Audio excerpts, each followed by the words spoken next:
Umbrella Chronicles released 2 years earlier. Also a rail shooter. Story-wise, the big difference is it's Wesker narrating, recapping ReZero, Rion, and Retwo. And yes, it has an original chapter, Umbrella's End. Darkside Chronicles explained why Krauser fell in Re4. This time, the original chapter covers the detailed story of Umbrella's collapse never told in the mainline. So it fills in Re4's backstory again. Controls and mechanics were covered last episode. And this one is packed, so we skip that straight to the plot. Re4 is set in 2004, this chapter is set in early 2003. To explain the origin, we rewind to 1991. A lot of major turning points happened that year. Let me sum them up. First, Umbrella begins building the secret Raccoon Underground lab. The same place Leon and Claire meet G. Birkin in Retwo Remake. Second, William Birkin proposes the G-Virus plan. Spencer approves it, and it goes into action. Third, Wesker, seeing no future, quits the virus R&D group. He requests a transfer into Umbrella Intelligence. And starts investigating Spencer's true intent. Fourth, South American drug lord Javier contacts an Umbrella insider, buys the T-Virus, and injects his terminally ill wife. She survives but turns into a huge monster. Fifth, the Soviet Union collapses. The first 4 are just a quick 1991 recap. Think of it as review. But pay attention to the last one, the USSR collapse. This original chapter is the Russia arc. It takes place at the Caucasus Laboratory in Russia. And the USSR collapse is where it all starts. After the collapse, the military falls apart, many lose everything. Soviet Colonel Sergei Vladimir is one of them. At rock bottom, an old comrade Nikolai, Re3 boss, introduces him. Sergei meets Umbrella and joins up. Umbrella requires a physical to get hired because they're obsessed with developing tyrants. As said, only about 1 in 10 million truly fits the T-Virus. So the physical is just the surface story. Secretly, they're testing your genes for the Tyrant Project. And yep, what a coincidence. Sergei instantly wins first prize. He's the perfect host Umbrella has been hunting. To push the project, Umbrella convinces him and clones his body. And Sergei smoothly becomes a top executive. Remember, before this, Sergei had no path. A soldier with no army, where do you eat? Where do you earn? So he worshipped Spencer Umbrella's mastermind fanatically. You'll see it in later scenes. Meanwhile, he also shows real military talent. The UBCS force mentioned in Re3 was founded by him. Re3's Carlos and Big Bad Nikolai served under him. I covered the details in the Re3 episode. If you forgot, go rewatch. Okay, fast forward 7 years. To 1998, when ReZero and Rion happen. Dr. Marcus becomes the Leech Queen. And sabotages the training school and Umbrella rail line. Forced to act, Sergei goes in personally to deal with her. As he follows the rail to take the haunted elevator up, he runs into Wesker coming out. Wesker is headed to RPD to lead STRS Alpha to the mansion. Already preparing to betray Umbrella. In their conversation, the scheming Sergei seems to sense something. He'll blow up the training school and contain the T-Virus leak. Buddy, don't forget who controls everything. Spencer, you don't have the right to do whatever you want.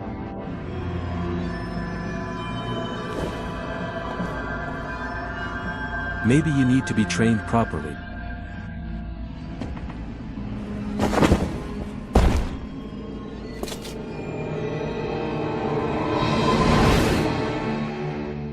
The one sent out is the series' first Ivan-type Tyrant. It's a modified model based on the T-103 Tyrant. Sergei modified two and kept them as personal bodyguards. You can see it looks extremely high-tech. Upgraded, it's far faster and smarter than earlier Tyrants. Most striking is the visor covering part of its head.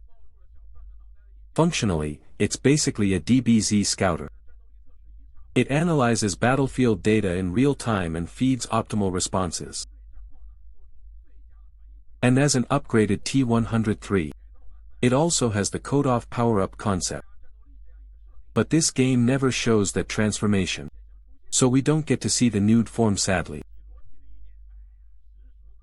Wesker fights Ivan and realizes it's a real pain. So he uses a feint and escapes the area. From earlier episodes, we know the Leech Queen is killed by Rebecca and Billy. And Sergei came here to eliminate her too. So once Sergei learns she's already dead, what's his next move?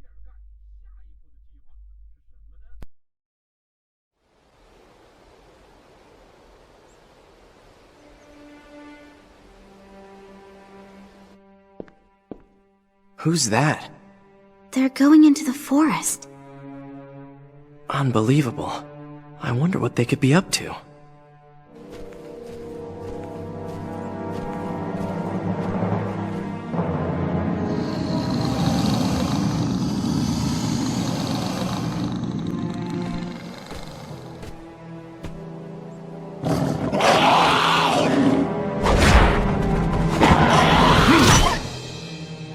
Let's move. Yeah.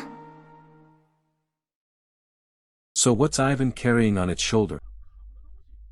Also, how Ada escapes Raccoon City after Retwell is never shown in the mainline, only detailed here. I covered the steps earlier. Key point. A DAS signature grappling gun is obtained in this game. And it's given to her by Wesker.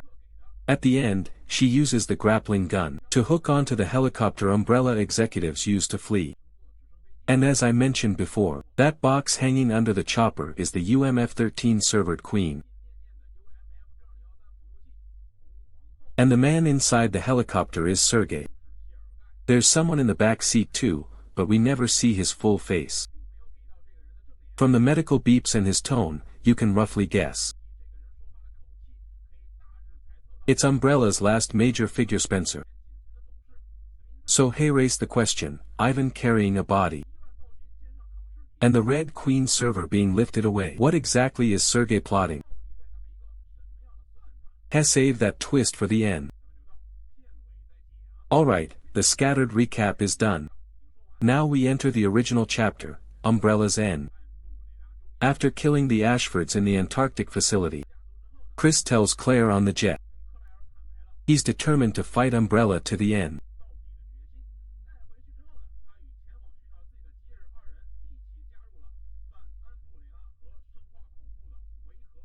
This team investigates in secret for 5 years. Finally, in 2003, they get new intel on Umbrella in Russia.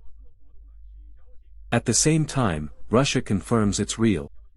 So they fly by military helicopter to a chemical plant in Russia's Caucasus. All evidence points to this plant being Umbrella's Russian HQ. Inside, most staff are infected with T and have become zombies. They fight their way in. At the lowest level, they find a huge elevator going underground. There were so many of them.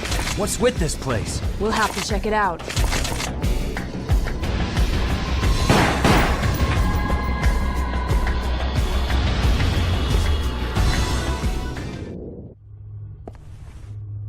Chris, something about this floor. Yeah, I noticed.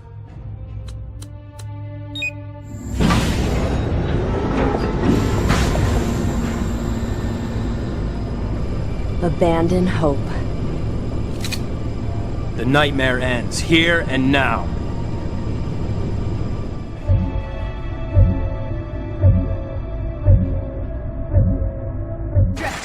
Let's move it!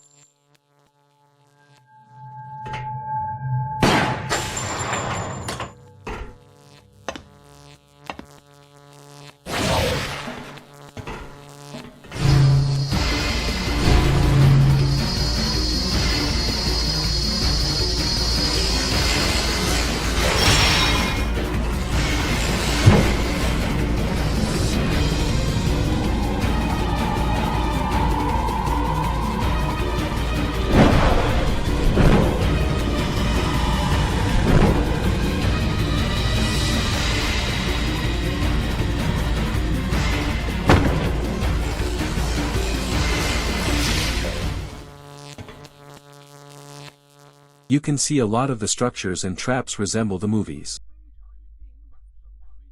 So the chat will definitely spam.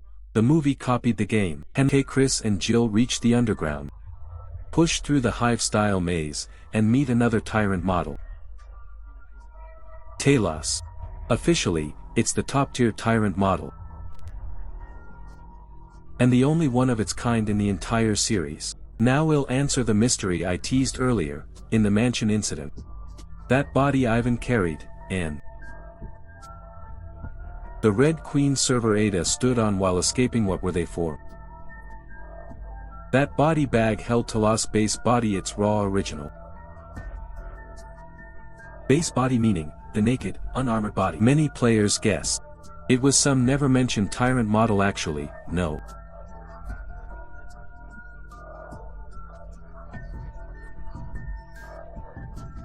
Also, to hide defects and prevent loss of control, and learning from T-103's easily damaged coat.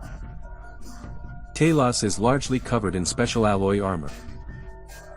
And the Red Queen server is used to control Talos. From earlier entries, we know Umbrella collects combat data every time each major incident generates data. And all of it is transmitted to the Red Queen server. The chip in Talos' head syncs with the Red Queen.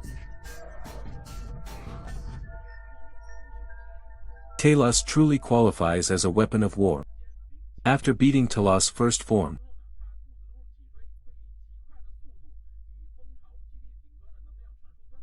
its lower half detaches, and the upper body swells huge. The Tyrant's signature giant claw shows up. In this form, Talos can use back tentacles for AoE attacks, and fire cutting lasers for ranged attacks. But without legs, it can't move easy to get bullied in battle. After Chris and Jill kill the giant in front of them, the facility starts shaking. They finally fulfill their long-held wish, end Umbrella. They can tell Wesker is probably nearby. But escaping this collapsing facility comes first. Cut to elsewhere, soldiers disinfecting the battlefield spot a computer screen.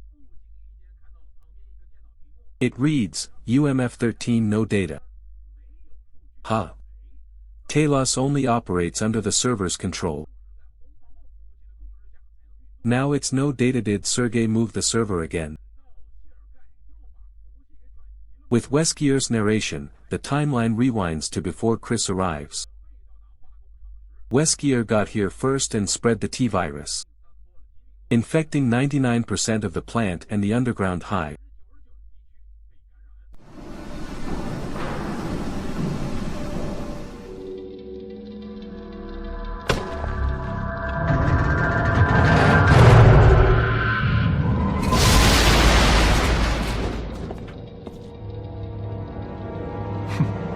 He's like a little black cockroach. Biohazard level 4. Contamination detected. Casualties? Over 90% of the research staff have been eliminated. In the primary contamination zone, the survival rate is less than 2%. It is such a waste to destroy this place. But we don't have a choice. With you and Talos, we can always start over. Proceed with the Talos activation. We need him operational before the Russian government arrives. Acknowledged. Resetting activation program schedule. 2 airborne objects are approaching at high speeds toward the facility from the northeast. Did you think it would be that easy? I'll enjoy this challenge. 接着一路化无非，打打杀杀，直入蜂巢深处。 Codename Talos. A pinnacle of biological weaponry, all controlled by the Red Queen computer. The ultimate weapon. You got Ivan? Not bad, comrade. So this is it. Yes. She was activated that night at the mansion. I extracted her before Raccoon City became nothing more than a memory. Her and I have a lot in common. She linked with Talos, desiring more information and more data. She wanted to know the truth, no matter how painful that reality may be. That thing is merely a tool. What it wants is something the user determines for it. It's good that we can be honest with each other. That's the sign of a healthy relationship. It's a shame that this friendship has to end.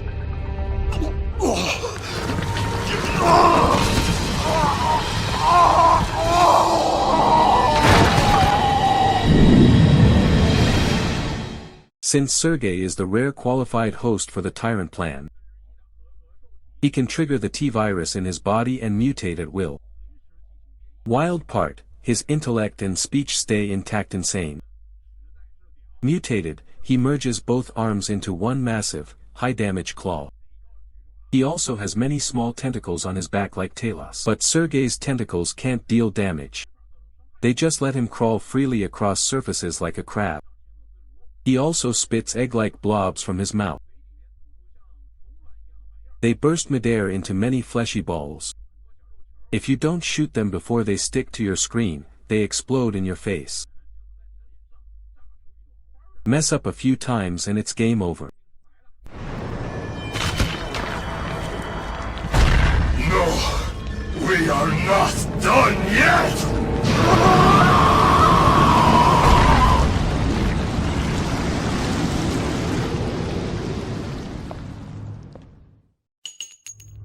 Requested data transfer complete. The summation of Umbrella on one disk. This should come in handy.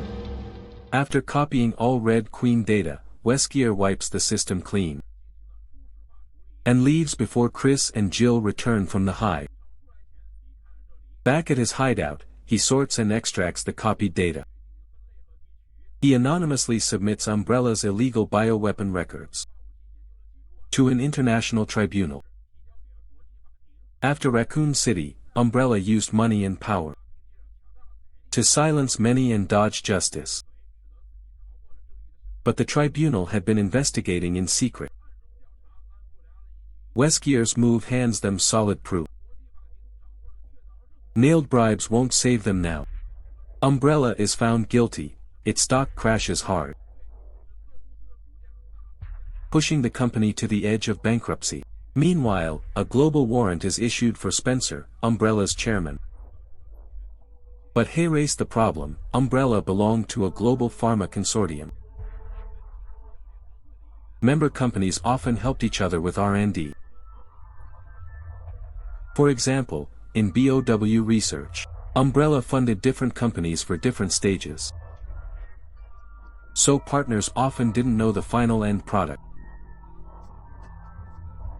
In another sense, many consortium firms were accomplices. So when the lawsuit hits Umbrella, the consortium panics. If Umbrella reveals the internal contracts, they're finished. They're the world's pharma authority if this blows up. They lose credibility, buyers vanish, governments crack down, profits die. So they team up with the prosecution and offer everything, including which member firms worked with Umbrella. to make sure Umbrella loses completely. But in return, the prosecutors must help clarify one thing. Their companies helped Umbrella, but were forced. So they're victims. Okay, deal made. As you'd expect, Umbrella loses the case. The company becomes a shell, staff starts selling off assets. In the Bioterrorism Security Assessment Alliance EBSA. But things quickly exceed expectations.